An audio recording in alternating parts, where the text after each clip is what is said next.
ગાંધીનગર ખાતે ઘ2 પાસે મોડી રાત્રે થયેલી ફાયરિંગની ઘટના અંગે નાયબ પોલીસ અધિક્ષક આયુષ જૈને સત્તાવાર નિવેદન જાહેર કર્યું છે। આ મામલે પોલીસે ત્વરિત કાર્યવાહી કરતા ફાયરિંગ કરનાર મુખ્ય આરોપી મિતેશ દેસાઈની અટકાયત કરી લીધી છે। આ હુમલામાં પ્રદીપસિંહ જાડેજા નામના વ્યક્તિ ભોગ બન્યા છે, જેઓ હાલ હોસ્પિટલમાં સારવાર હેઠળ છે। પોલીસ તપાસમાં અત્યાર સુધીમાં આ ઘટનામાં સંડોવાયેલા કુલ 3 વ્યક્તિઓની અટકાયત કરવામાં આવી છે અને આગળની કાયદેસરની કાર્યવાહી હાથ ધરવામાં આવી છે। ગઈકાલે રાત્રિના 10:30 વાગે આજુબાજુ ગાંધીનગરના ઘ2 સર્કલ પાસે પૈસાની લેતી દેતીના એક મેટરમાં ફાયરિંગનો ઇન્સિડન્ટનો બનાવ બન્યો હતો।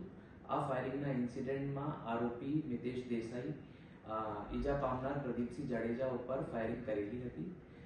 ઈજા પામનાર પ્રદીપસિંહ જાડેજા અત્યારે સિવિલ હોસ્પિટલમાં દાખલ છે અને સારવાર હેઠળ છે।